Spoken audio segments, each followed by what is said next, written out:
JDs and Littlemen, welcome to today's video. Thank you so much for tuning in. This is part 2 in the series called Peyton Fixes His Old Man Knees, where I take you guys through what I'm doing to help fix my knees, because at the ripe old age of 26, my knees are kind of giving out on me sometimes.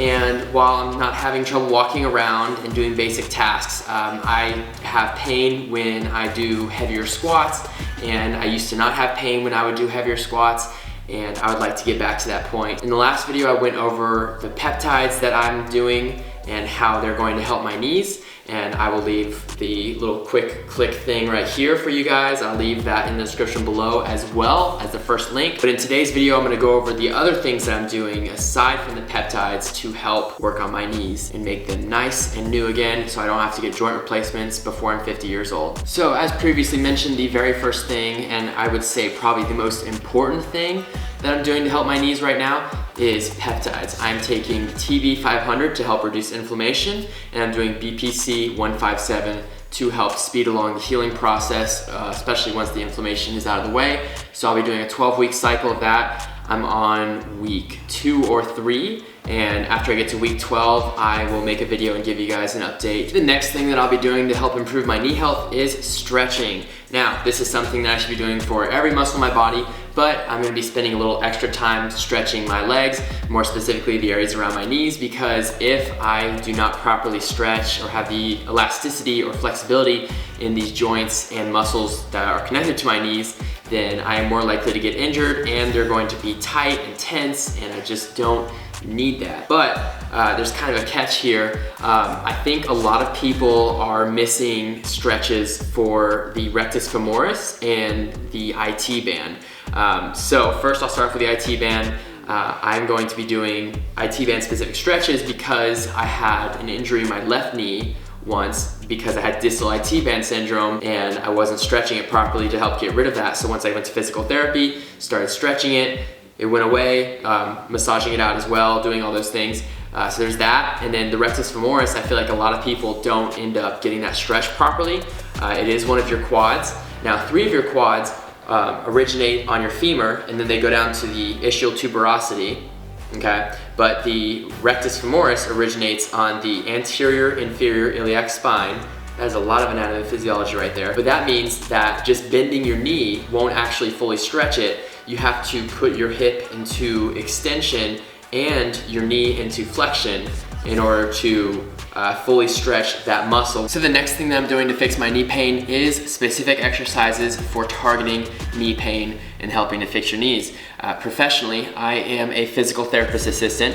No, I know, despite my 10,000 subscribers, I am not a professional YouTuber. And so I'm taking the exercises that I learned in school and in the clinic from other physical therapists, and I'm applying them to my own situation to help fix my knees. So those exercises are including, but not limited to, wall sits, mad leans, TKEs or terminal knee extensions, partial step downs. My favorite one probably is the backwards walking on the treadmill with a 15% incline. The reasoning for that is because, one, it's a really good quad pump. Like, my quads are on fire after I finish them usually. I do it for about 5 to 10 minutes and wow, it looks really good. So even if you don't have knee pain, I would suggest doing it anyways. Your knees are very avascular. Certain parts of your knees are very avascular, meaning they don't get as good of a blood supply. And there's healing factors in the blood, so if they're not getting as much blood, when they get damaged, they're not getting as much healing properties. Fortunately, the backwards walking on the treadmill at a 15% incline has been shown to help push more blood into those areas, and it's helping to work out the weakness in your knees as well.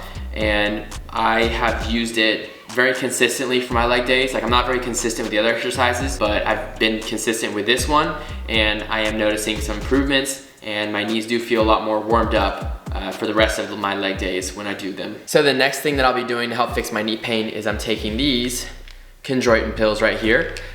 They are by Erazo Nutrition, if you guys are interested in purchasing some. And it's not just chondroitin, but that's the main thing I'm after here. There's also glucosamine, MGMSN, some turmeric, some boswellia, and hyaluronic acid as well. I've been taking them pretty consistently for the last 2 or 3 years, and at first I noticed some improvement. Not 100% improvement, but I noticed some improvement. And then for a little bit there, I stopped taking them for probably 3 months just because I forgot to order some new ones and I got lazy. And I noticed that my knees were actually starting to hurt a little bit more. So I think they are effective in helping to fix knee pain. Maybe they won't carry you 100% of the way, but I think they're effective. So chondroitin helps by helping to fix and heal cartilage. Cartilage is a tricky matter because it is a very avascular structure in the knee, just like I talked about, and it doesn't heal as well, but it's easy for it to get damaged. So what chondroitin does is it, number one, has enzymes that help prevent the breakdown of cartilage. Number two, has enzymes that help produce more cartilage. And number three, it has enzymes in it that help absorb more fluid into the cartilage and the connective tissue in the knee. So the next thing I'm using are some massage tools or some soft tissue manipulation tools. The first one of which is a stick roller. These are really good for just rolling out the joints. Kind of painful sometimes, you put enough pressure, but it's a good pain, like pulling a thorn out of your side. But you know, I'll get to the purpose of all these later. So there's that one. I have a foam roller, which actually vibrates, but I have a downstairs neighbor, so I haven't been using it for the last few months because I don't want any complaints or anything, so I'm not gonna do that. And then the main thing I've been using is this bad boy right here. And this is actually today's video sponsor, the Bob and Brad massage gun. All right, it's packaged up. That's why I don't have the little head on it right there. So I was fortunate enough to get a second collaboration offer from Bob and Brad, and I was very impressed with the first one, the first massage gun that they sent me. This one right here. And I also relied on their videos heavily when I was in physical therapy assistant school. So how could I say no? So this is the first one they sent me, and then this is the new one right here. This is you, and this is the guy she told you not to worry about. This one is 60% stronger, but it does have a few different modes, so you're not stuck with only one speed of percussion and power. There's this head right here, and they have a few other ones as well. Got this one. Try not to go too fast. Sorry guys, I talk really fast. They got this one right here to help like scrape out some of the tension in the muscles. And then they have this one right here. I'm not gonna say what it looks like. And they have this one right here. I've tried all of them. They're all really good. I've used this product a lot. I have 3 massage guns total, and this is by far the most powerful and most effective one. And as someone who works in physical therapy, I can highly recommend massage guns as a great tool for relaxation, working out those knots, working out the tension in the muscles, and helping to work out my knee pain. Whenever my quads are really sore, my hamstrings, or my calves as well, I am all up in there with this massage gun. So they have a discount code for you guys for 10% off. I'm gonna put it right here. The next thing that I'll be using is this right here. It is an E-stim device or a TENS unit. Some of you may have heard of it. If you've been to physical therapy, you've probably experienced it. So as someone who works in physical therapy, I use this on my patients all the time. You use it at least once a day if you work in physical therapy. I don't have a specific brand recommendation. This is the Avon, A-U-V-O-N, and it's worked pretty good so far. So this device works by sending electrical pulses into the muscles and nerves, and that helps block the pain receptors and relax the muscles as well. It's also been shown to decrease inflammation and swelling. So it's very helpful. I use it on my patients. I use it on myself as well. You can find it on Amazon for like 20 bucks. So I've told you guys what I will be doing to help fix my knee pain, but I think it's just as important to tell you guys what I am not gonna be doing, because what you're not doing is kind of just as important as what you are doing sometimes. So during the duration of my knee pain, or until I feel like I have healed my knees or fixed my knees, I will not be squatting above 185. My body weight is 185, so I'm not squatting above my body weight. I will not be doing hack squats, super heavy leg press, because those put a lot of pressure on the knees. I won't be doing anything like high impact, so I won't be jumping off of a roof, which I haven't done that before, but now's not a good time for me to start.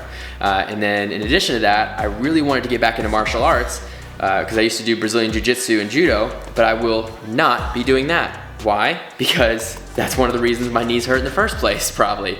As hard as it is to admit, I was doing some things incorrectly, and I wasn't tapping out when I should have, and now I am suffering the consequences. So hopefully by avoiding those situations and avoiding to do that, I can help reduce the pain in my knees and reduce the inflammation, and hopefully give enough time for all these other things that I'm doing to help come in and fix them and heal them, and that way I can get back to doing BJJ and Jiu-Jitsu, squatting above 185, hack squats, super heavy leg press, things of that nature. So that is gonna wrap up today's video. Thank you guys so much for watching. I seriously appreciate each and every single one of you guys. I hope you found this video educational and informational, and maybe you can take some of the information that I gave you and put that into your own joint pains, knee pains, because this doesn't apply to just knees, all right? Some of this can apply to other parts of your body that may be in pain. But yeah, thank you guys so much for watching. If you are in need of coaching or a workout plan or a meal plan, all my information to contact me is in the description below, as well as the link and discount code for the Bob and Brad massage gun. That super awesome piece of equipment. Thank you guys so much for sending that to me, Bob and Brad. So anyways, I'll see you guys next time. Have a great day.